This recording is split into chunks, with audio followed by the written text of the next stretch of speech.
His current title is the assistant to the vice president of District 1. And Dennis Trainor next year will be the new District 1 vice president. So everybody give a round of applause and welcome Dennis Trainor to the stage. Good evening, sisters and brothers. Good evening. Come on, we only have one speaker left, so let's go. Good evening, sisters and brothers. Are we ready for 2015?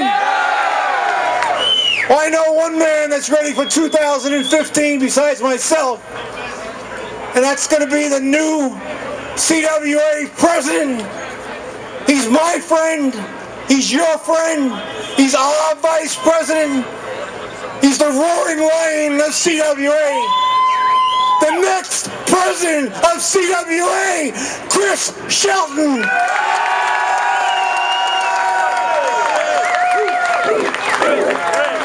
Good evening, brothers and sisters. Well, you heard from a lot of folks. I hope some of you are still awake. You know, the first thing I want to do, who here in the crowd, who was on strike here in 1971? Who was on strike? Keep your hands up. Who was on strike again in 1989? Brothers and sisters, everybody in this crowd has to thank those folks because they broke their ass for a long goddamn time to give you what you have right now. You know, this rally tonight was billed as the celebration of the 25th anniversary of the '89 strike. Well, there's two things about the '89 strike. Well, there's a lot of things, but there's two things about the '89 strike that are emblazoned in my brain that I will never, ever in my lifetime forget. And anybody who was there will remember those things. The first one is when Jerry Horgan, as Fran Gottran said before, got hit by that scab and ended up in the hospital. I was a much younger CWA representative at the time, and the then president of 9X decided he was going to go to the hospital where Jerry was taken to see how he was. And there were 300 or 400 members of Local 1103 at that hospital. And we thought at the time that if he showed up there, they would probably tear him apart. So my unenviable job was to go to the hospital that day and make sure that nobody killed this guy.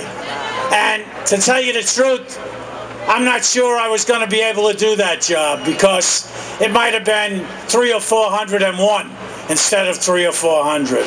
But thank God he didn't show up. And Jerry Horgan died that day, and that's why 25 years later we wear red, and this whole union wears red every single Thursday of our lives. So brothers and sisters, that's why you wear red. The other thing I will remember for the rest of my life is at Jerry Horgan's funeral. There was a funeral mass held at a church, and from the church to the cemetery there were thousands upon thousands, tens of thousands of CWA members lining that route from the church to the cemetery, every single one of them dressed in red. So brothers and sisters, you should never forget that either, even if you weren't there.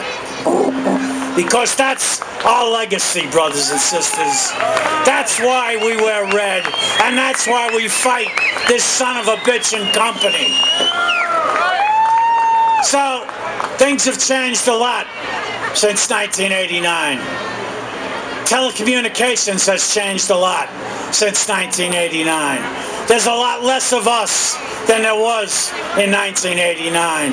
But we still can fight like hell, and we will fight like hell. Am I right? Brothers and sisters, right now as we speak, and I know that lots of you, your locals, went out and made collections.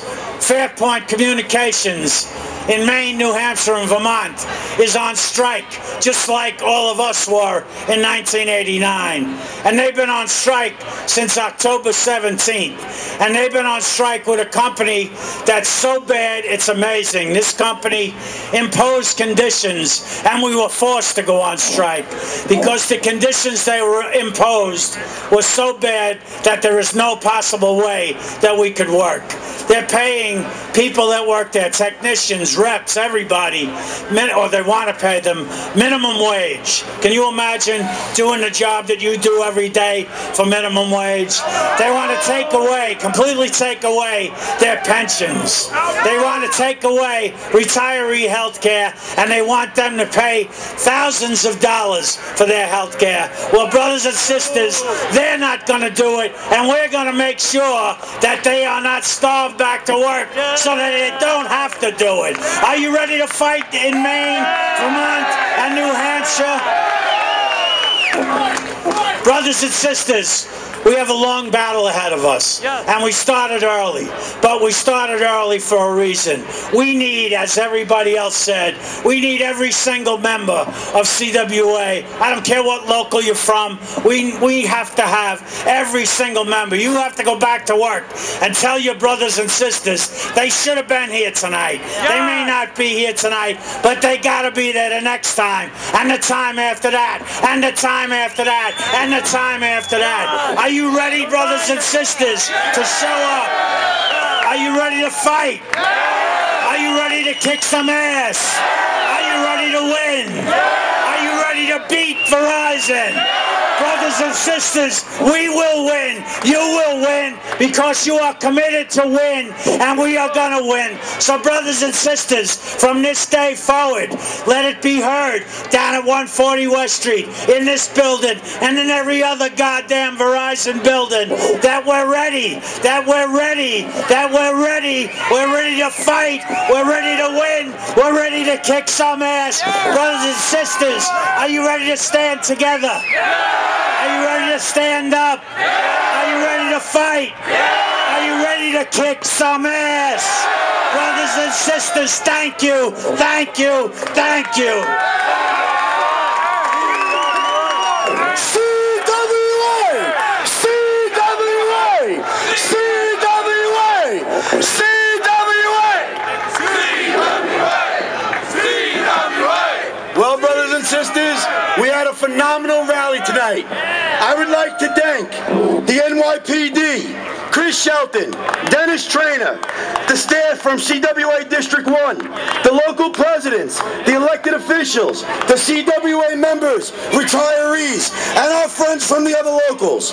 And last but definitely not least, a special thanks to the 89 strikers and their families. Your sacrifices and your fortitude got us to where we are today. Thank you very much. CWA! CWA! CWA! CWA! CWA! CWA! Thank you, and be careful going home. Thank you, thank you.